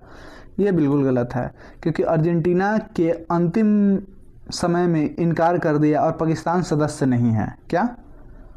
अर्जेंटीना जो था ना वो इनकार कर दिया गया। अर्जेंटीना को जोड़ने की व्यवस्था चल रही थी, लेकिन अर्जेंटीना इनकार कर दिया गया, और जो पाकिस्तान था वो सदस्य तो था ही नहीं। तो ये दोनों थे गलत हैं। आकस्मिक रिजर्व व्यवस्था ब्रिक्स देशों के बीच भुगतान के संकट के दौरान आपातकालीन तरलता सहायता प्रदान करने के लिए एक ढांचा है। यह भी सही है। तो कौन कौन सा कथन सही है? 1 और 3। ओके, नेक्स्ट क्वेश्चन की तरफ हम लोग चलते हैं। चंद्रयान 3 मिशन में प्राप्त वैज्ञानिक डाटा और चंद्रमा के दक्षिण ध्रुव पर भूवैज्ञानिक संरचना। क्या? दक्षिणी ध्रुव पे भूवैज्ञानिक संरचना निम्नलिखित कथनों का मूल्यांकन करें।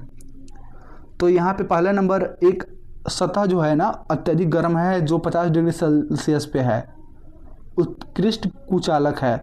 और एक 10 सेंटीमीटर नीचे जो है, मतलब चंद्रमा पे मैं बता देता हूँ, यहाँ पे जो चीज़ मिला है दक्षिणी ध्रुव पे भूवैज्ञानिक संरचना में जो सतह है वो 50 डिग्री सेल्सियस गर्म है, ऊपर का जो सतह, और थोड़ा सा 10 सेंटीमीटर -10 डिग्री सेल्सियस ठंडा है। ये फैक्ट है, इसे आप लोग याद रखिएगा। तो यहाँ पे विक्रम लैंडर पर लगे CHAST, यानी ये एक है चंद्रास सरफेस ट्रांसफॉसिकल एक्सपेरिमेंट पेलोड ने पहली बार पुष्टि किया कि चंद्रमा की सतह पर उसके 10 सेंटीमीटर नीचे का तापमान 50 डिग्री से अधिक भारी अंतर का है, जो सही है। चंद्रमा की मिट्टी अत्यधिक सुचालक है। क्या? सुचालक मिट्टी नहीं है, बल्कि क्या है, कुचालक है। मिट्टी कभी भी सुचालक नहीं होता है। तो केवल क्या होगा इसमें, केवल सही है, तीसरा गलत। तो केवल इसका आंसर सी हो जाएगा। अब हाल में ही चर्चा में भोजनशाला और कमल मौला विवाद पर निम्नलिखित कथन पर विचार कीजिए। यह विवादित स्थल प्राचीन स्मारक और पुरातात्विक स्थल अनिवेश अधिनियम 1958 के तहत भारतीय पुरातात्विक सर्वेक्षण ASI द्वारा संरक्षित है। क्या? ये बिल्कुल सही है। यानी कि जितने भी स्मारक और पुरातात्विक जो स्थल है वो किस नियम के तहत? इस नियम के तहत पुरातात्विक संरक्षण द्वारा संरक्षित है, विवादित प्राचीन स्थल जो हैं। ओके, अब ऐतिहासिक रूप से भोजनशाला का निर्माण चंदेल राजवंश, कौन सा राजवंश? याद रखिए, चंदेल राजवंश के दौरान शिक्षा के एक केंद्र के रूप में किया गया था। ये जो कथन है आपका क्या है? ये जो आपका कथन है ये असत्य कथन है। क्यों? क्योंकि शिक्षा के एक केंद्र के रूप में, अब यहाँ पे जो इसका निर्माण चंदेल राजवंश ने नहीं बल्कि परमार राजवंश, क्या? परमार राजवंश ने किया था। राजा भोज कौन सी शताब्दी, कौन सी? 11वीं सदी में किया गया था। 11वीं सदी में किया गया था। तो ये आपका स्टेटमेंट गलत है। विवादित धार्मिक स्थलों का साझा उपयोग भारत में संविधान के अनुच्छेद 25 में धार्मिक स्वतंत्रता के तहत किया जाता है। और 2003 के एएसआई के समझौते के तहत हिंदू मंगलवार को पूजा करते हैं और मुस्लिम शुक्रवार को नमाज। तो यह अनुच्छेद क्या है 25 में क्या बताया गया, धार्मिक स्वतंत्रता के तहत संरक्षित किया गया है। इसका सिंपल सा एग्जाम्पल है शेयर्ड यूज। क्या शेयर्ड यूज इसका एग्जाम्पल है। और जो भोजनशाला है वो कहाँ पे है, एमपी में है। कहाँ पे, एमपी। तो ये चीज़ आप लोग याद रखिएगा। कौन सा वंश है, तो इसमें परमार राजवंश, राजा भोज, ना कि चंदेल राजवंश। ओके, अब यहाँ पे आइए नेक्स्ट क्वेश्चन की तरफ। हरियाणा पुरालेख विभाग, ये मैं कर चुका हूँ, ये इसे आप लोग सही से कर लीजिएगा। ये क्वेश्चन लगता है दोबारा रिपीट हो गया, इसका आंसर आप लोग कमेंट में करके दीजिएगा। 23 नंबर। हाँ, ये आप लोग बताओ, जो हॉर्मुज है वो कहाँ है, पारस की खाड़ी, ये भी सही है, अभी बताया था मैंने। बाल अरमंडेल कहाँ पे, बाल अरमंडेल कहाँ पे है बताओ, ये भी सही है। और तीसरा भी सही है, तो तीनों युग्म सही है। अभी मैंने इस क्वेश्चन को किया था, ये भी मैं रिपीटेड हो गया है क्या क्वेश्चन सब, नहीं सही है। ये भी क्वेश्चन आप लोग कर लोगे, आईआर का है, इंटरनेशनल रिलेशन। आज ये नेक्स्ट क्वेश्चन की तरफ चलते हैं। जलवायु परिवर्तन के कारण उत्तर भारत में हीट वेव और मानसून की अनिश्चितता में स्थैतिक और गतिशील यानी कि प्रभाव पर विचार करें। यानी कि मौसम विज्ञान विभाग आईएमडी अनुसार इलाकों में हीट वेव घोषित की जाती है जिसका अधिकतम तापमान 40 डिग्री अधिक पहुंच जाता है और सामान्य इतना से इतना अधिक हो। क्या ये कथन सही है?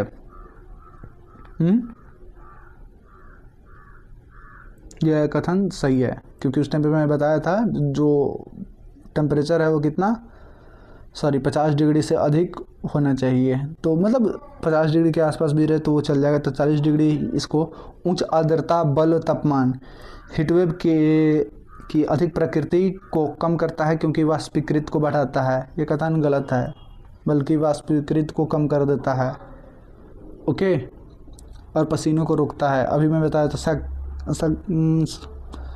सकारात्मक इंडियन ओशन डाइपोल आमतौर पर भारत में मानसून वर्षा को कमज़ोर करता है जिससे ग्रीष्मकालीन हीटवेव लंबी हो जाती है। तो सकारात्मक जो पॉजिटिव आईओडी है वो भारत में मानसूनी वर्षा को मजबूत करता है, ना कि कमज़ोर करता है। अब ये कहाँ पे है, तो पश्चिमी हिंद महासागर में गर्म होता है। तो कौन कौन सा सही है, केवल एक। क्या एक मिनट, ये आपका सही है प्रथम स्टेटमेंट, दूसरा गलत, तीसरा भी गलत। तो इनमें से प्रभावों पर अनिश्चितता, यहाँ पे क्वेश्चन आप लोग ठीक से पढ़ लीजिए। क्या अनिश्चितता, कौन कौन से गलत है, यहाँ पे कौन सा ऑप्शन गलत है। तो 2 और 3।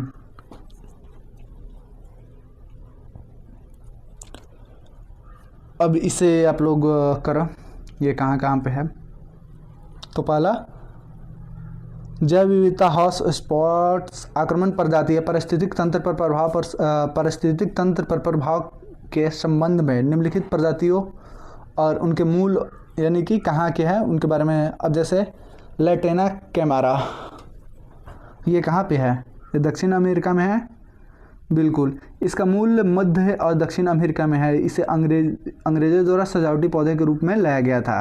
किसके लिए, सजावटी। तो ये भी सही है। दूसरे का असत्य है। ये कहाँ पे पाया जाता है, तो ये पाया जाता है आपका विलाई बबूल। इसका मूल जो स्थान है मध्य दक्षिण अमेरिका में कैरेबियन है। क्या, कैरेबियन के पास पाया जाता है। ये एग्ज़ाम में पूछे जाने की संभावना अधिक है। VVI very important, Caribbean. Okay, तो ये आपका गलत है। तीसरा, सेना स्पेक्टेबलिश, तो ये कहाँ से, मूल रूप से दक्षिण और भारत में दक्षिण और मध्य अमेरिका की प्रजाति है, दक्षिण पूर्व एशिया की नहीं। ये भी वहीं की है। तो इसमें से कौन, केवल एक युग्म जो है वो सही है। 27 नंबर, हाल में ही सर्वोच्च न्यायालय के आदेश, ये भी मैं आपको बता दिया हूँ। नेक्स्ट क्वेश्चन, जन्मजात नियम जेल अपवाद,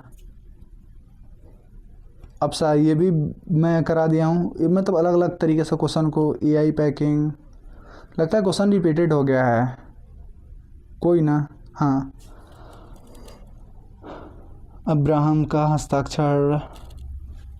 अब अंतर्राष्ट्रीय में चर्चित शब्द है टर्निंग स्टेंस, यानी कि डगमगाती स्थिति के संदर्भ में पश्चिम एशिया में वैश्विक कूटनीति के घटनाओं का कालक्रम को, यानी कि यहाँ पे घटना कौन कौन सा हुआ है उसके बारे में चर्चा करना है, कौन कौन सा घटना कब कब हुआ था उसको कालक्रम को सजाना है। तो सबसे पहले JCPOA अमेरिकी की वापसी 2018 में हुआ था। क्या 2018 में हुआ था। राष्ट्रपति ट्रंप ने ईरानी परमाणु समझौता 2015 से अमेरिका को बाहर कर लिया था। ओके, ये इसमें अमेरिका जो था वो बाहर हो गया था 2018 में, 2015 में ये हुआ था और बाहर हो गया। ओके, अब दूसरा जो आता है अब्राहम एकाडस, अगस्त सितंबर 2020 में इजराइल और यूएई के बहरीन के बीच ऐतिहासिक शांति समझौता हुआ था, हमेशा के लिए शांति समझौता। ओके, तो ये हुआ था आपका कब, 2020 में, 2020, 2018, 20। और तीसरा जो है I2U2 का गठन अक्टूबर 2021 में भारत, इजराइल, अमेरिकी और यूएई वेस्ट एशिया क्वाड का गठन किया गया था। ओके, ये कब हुआ था, तो ये भी 2021, 2018, 2020, 2021। भारत मध्य यूरोप पूर्व आर्थिक गलियारे IMC की घोषणा कब की गई थी, सितंबर 2023, G20 नई दिल्ली में। सितंबर 2023 G20 जो सम्मेलन हुआ था भारत में नई दिल्ली में, उसी में की गई थी। तो अब यहाँ पे कालक्रम को सजा ले, तो पहला जो आंसर होगा वो सही होगा। पहले संयुक्त राज्य अमेरिका, उसके बाद बढ़ता हुआ 2020 अब्राहम, I2U2 कब हुआ था, 2021, और ये 2023 में सितंबर में।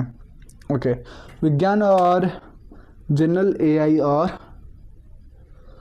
प्रेडिक्टिव AI के बीच तकनीकी स्वचालन यानी कि टेक्नोलॉजी के अनुप्रयोगों की तुलना करें, यानी कि क्या क्या इसके बीच अंतर है, इसके बारे में हमें बताना है। तो पहला को देख लेते हैं, पहला ऑप्शन, प्रेडिक्टिव AI ऐतिहासिक डाटा के पैटर्न को खोजकर भविष्य के परिणामों का पूर्व अनुमान लगाता है, यानी कि पुराने जो भी डाटा है उसको खोजकर पूर्व अनुमान लगाता है, जबकि जेनेटिक AI नया मूल सामग्री का निर्माण करता है। ये बिल्कुल सही है, यानी कि प्रेडिक्टिव जो AI है ना, वो क्या करेगा कि पीछे के जितने भी डाटा है उसके बेस पे एनालाइज करेगा, और जो जेनेटिक AI है वो नए चीज़ों को निर्मित करता है। जैसे, और दूसरा लार्ज, एक मिनट रुकिएगा,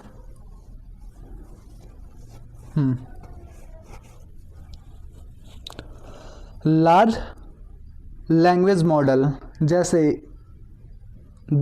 GPT-4 विशुद्ध रूप से प्रिडिक्टिव AI का उदाहरण है, क्योंकि वे केवल अगले शब्द की भविष्यवाणी करते हैं और उनमें समग्र उत्पन्न करने की क्षमता नहीं होती है। ये असत्य है, यानी कि कोई भी AI अगले शब्द की भविष्यवाणी नहीं कर पाएगा, उसके पास कुछ ना कुछ डाटा होना चाहिए। वित्तीय संस्थाएं जैसे स्टैंड चार्ट्स द्वारा धोखाधड़ी का पता लगाने के लिए फ्रॉड डिटेक्शन के लिए मुख्यतः जेनेटिक AI का उपयोग किया जाता है। ये जो आपका क्वेश्चन है ये भी गलत है। तो कौन सा केवल एक जो है, अब निम्नलिखित में सत्य नहीं है, क्या यहाँ पे पढ़ना है, सत्य नहीं है, कौन कौन सा सत्य नहीं है, 2 और 3, बी आंसर करेक्ट। तीसरा नंबर, भारतीय संविधान के ढांचे, फेडरल स्ट्रक्चर और न्यायिक आदेशों का क्रियान्वयन, इम्प्लीमेंट ऑफ जुडिशियल ऑर्डर्स के संदर्भ में निम्नलिखित कथनों पर विचार करें। तो अब 3 यहाँ पे दिया गया है, इस पर विचार करना है। 33 नंबर में, तो अनुच्छेद 144, कौन सा अनुच्छेद, अनुच्छेद 144 के तहत भारत के राज्यों में सिविल और न्यायिक प्राधिकारी यानी कि सिविल एंड जुडिशियल ऑथोरिटीज़ सर्वोच्च न्यायालय की सहायता में कार्य करेंगे। बिल्कुल जो ये सही है। ओके, क्योंकि सर्वोच्च न्यायालय में जितने भी सिविल और न्यायिक प्राधिकारी हैं वो सभी को हेल्प करना है। दूसरा, अनुच्छेद 256 के तहत सर्वोच्च न्यायालय के निर्देशों का पालन करने के लिए बाध्य है। बिल्कुल गलत है, यानी कि अनुच्छेद 256 के तहत राज्य सरकारें केंद्र सरकारें के कार्यकारी निर्देशों का पालन करने के लिए बाध्य है, ना कि सर्वोच्च न्यायालय। क्या? राज्य सरकारें केवल वो भी कार्यकारी निर्देशों का, यानी कि जो सभी के लिए लागू हो। जो तीसरा स्टेटमेंट है वो भी क्या है? गलत है। यदि कोई राज्य सरकार सर्वोच्च न्यायालय के आदेश को लागू करने में विफल रहती है तो न्यायालय सीधे तौर पर अनुच्छेद 253 के तहत राष्ट्रपति, ये भी बिल्कुल गलत है। तो कौन कौन सा उपयुक्त में से कौन सा कथन सही है? केवल कम, यानी कि केवल एक। पर्यावरण संरक्षण के लिए कानूनी हस्तक्षेपों और पर्यावरण नीतियों के संदर्भ में निम्नलिखित कथनों और उनके प्रमुख प्रावधानों पर विचार कीजिए। पर्यावरण संरक्षण अधिनियम 1986 के तहत केंद्र सरकार इको सिस्टमेटिक जोन ES2 घोषित करने का प्रावधान करती है, ये भी सही है। किसके तहत? पर्यावरण संरक्षण अधिनियम 1986। राष्ट्रीय हरित अधिकरण अधिनियम 2010 NGT एक्ट 2010, यह अधिकरण वन्य जीव संरक्षण अधिनियम 1972 के तहत आने वाले मामलों की सुनवाई नहीं कर सकता। ये क्या है? ये भी गलत है। तीसरा, वन संरक्षण संशोधन अधिनियम 2023। अब ये गलत क्यों है तो मैं आपको बताता हूँ। यहाँ पे जो है ना, क्या बोलते हैं, हाँ, NGT अधिनियम 7 विशिष्ट पर्यावरण कानून सुनवाई करता है, लेकिन वन्य जीव संरक्षण अधिनियम और भारतीय वन्य जीव संरक्षण अधिनियम 1927 के तहत बाहर रखे गए हैं, ना कि NGT के तहत हैं। ओके। अब वन संरक्षण अधिनियम 2023 यह भारत सरकार के अंतर्राष्ट्रीय मानव 100 किलोमीटर के भीतर रणनीतिक रैखिक परियोजनाओं को वन मंजूरी से छूट देता है। तो ये क्या है? 2023 में संशोधन अंतर्राष्ट्रीय सीमाओं LAC और LOC 100 किलोमीटर राष्ट्रीय सुरक्षा से जुड़ी ही है, जो पूर्व वन मंजूरी से छूट दी गई है। तो ये भी आपका स्टेटमेंट सही है। कौन कौन सा सही है? केवल 2 स्टेटमेंट जो है आपके सही ही हैं। नहीं, वन संरक्षण अधिनियम नेट 2010, एक मिनट भाई, मुझे थोड़ा देखने दो इसके बारे में। क्या वन संरक्षण अधिनियम जो यहाँ पे है ना, वन अधिकरण वन संरक्षण अधिनियम 1972, ये भी इसके अंतर्गत यहाँ पे सुनवाई नहीं करता है। तो ये क्या है आपका स्टेटमेंट? सॉरी, सुनवाई नहीं करता, मैं नहीं को नहीं पढ़ा हूँ, एक मिनट। यहाँ पे जो सुनवाई नहीं करता है ना, ये बिल्कुल सही है। ओके, तो ये भी स्टेटमेंट सही है। तो आपके सभी हो गए, सभी 3। लास्ट, बैंकिंग क्षेत्र में नवीन डिजिटल मॉडल और वित्तीय उत्पादकता के संबंध में नियो बैंक और पारंपरिक बैंकों के बीच तुलना करें। भारत में नियो बैंक भारतीय रिजर्व बैंक द्वारा सीधे तौर पर बैंकिंग लाइसेंस जारी किए जाते हैं। ये बिल्कुल क्या है? असत्य है। अब जो यहाँ पे असत्य क्यों है? भारत में RBI वर्तमान नियो बैंकों को सीधे तौर पर पूर्ण बैंकिंग लाइसेंस प्रदान नहीं करता, बल्कि 100% डिजिटल बैंक के रूप में लाइसेंस प्राप्त नहीं है, इसलिए नहीं करता है। ओके, 100% डिजिटल लाइसेंस कहाँ से दे देगा इनको, नियो बैंक्स को? तो ये चीज़ यहाँ पे है। अब दूसरा जो कथन है वो क्या है? पारंपरिक बैंकों के विपरीत नियो बैंक कोई भौतिक शाखाएं नहीं होती हैं और वे पूरी तरह ऑनलाइन संचालित होते हैं। ये ऑनलाइन संचालित होते हैं, ये बिल्कुल सही है। और कोई भी इसकी शाखाएं और ब्रांच नहीं होगी, ये भी सही है। जैसे बहुत सारे आजकल नहीं दिख रहे हो, digital money, digital credit card, ये सब आ रहे हैं, यही सब इसमें है। नियो बैंक ग्राहक का धन जमा स्वीकार करने के लिए किसी भी पारंपरिक बैंक से साझेदारी करने की आवश्यकता नहीं होती है। नहीं, गलत है, किसी भी बैंक से साझेदारी कर सकता है। मान लो आप कोई डिजिटल बैंक है, कहीं और ट्रांजैक्शन करना है तो वो उसमें जाएगा ही। तो ये चीज़ कॉमन लॉजिक वाली प्रश्न है। तो इसमें कौन कौन सा ऑप्शन है, कौन कौन सा कथन सही है, बताओ। इसके क्या हो जाएंगे? कौन सा प्रश्न सही है? तो पहला नंबर स्टेटमेंट गलत, दूसरा तो केवल और केवल B। आ जाइए, ये तो मैं क्वाड, हाँ, इसका आप लोग आंसर बताओ। मिलान करना है, वैश्विक कूटनीति वही है चैलेंज परिक्षेप के दृष्टिकोण से। तो क्या होगा? विशुद्ध सैन्य गठन कवाड़ क्या है? सही है कि गलत? असत्य है। सैन्य गठन के रूप में इसको नहीं किया गया है, बल्कि विशुद्ध सैन्य गठन नहीं है। यह एक राजनयिक और राजनीतिक मंच है जहां वैक्सीन, जलवायु, साइबर और मुक्त व्यापार पर केंद्रित है। ओके। ऑकस, ऑकस क्या है बताओ आप लोग कमेंट में करके ऑकस के बारे में। अच्छा ये बताओ ऑकस का मुख्यालय कहाँ है? तो ऑकस स्पष्ट रूप से रक्षा और सुरक्षा के लिए जिम्मेवार है। यह ऑस्ट्रेलिया परमाणु संचालित पनडुब्बियां उपलब्ध कराना है। तो ये क्या है? ये आपका सत्य है। ब्लू हार्ट नेटवर्क उच्च गुणवत्ता वाले बुनियादी ढांचा परियोजना का प्रमाणीकरण है। क्या है? अब ये कहाँ पे है? तो जापान और ऑस्ट्रेलिया की पहल है जो वैश्विक स्तर पर चीन के मुकाबले, चीन के BRI जो है, रोड है, BRI जो भी वहाँ के है, उच्च गुणवत्ता वाले पारदर्शी बुनियादी ढांचा की परियोजनाओं को प्रमाणित करता है। तो ये भी सत्य है। तो कौन सा कथन सही सम्मिलित है? कितना? केवल 2 युग्म। ओके, नेक्स्ट क्वेश्चन पे हम लोग चलते हैं। भारतीय कला और वास्तुकला के संदर्भ में ये तो मैं आर्किटेक्चर, स्कूल ऑफ आर्किटेक्चर में मीनारो।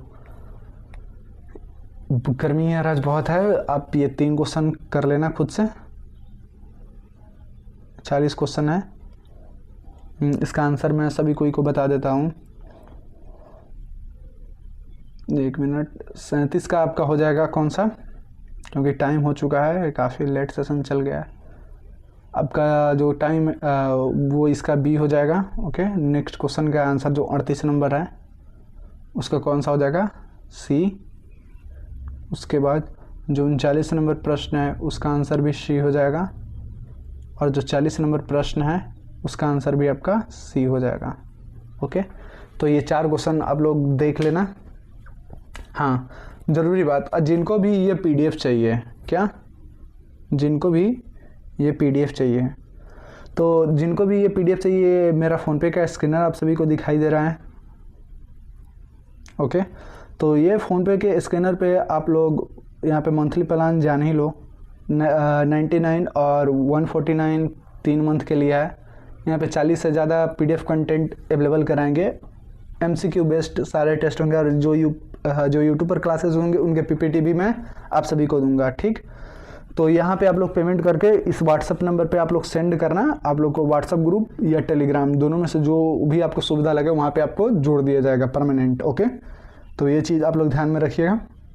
तो मिलते हैं नेक्स्ट वीडियो में, तब तक सभी किसी को जय हिंद।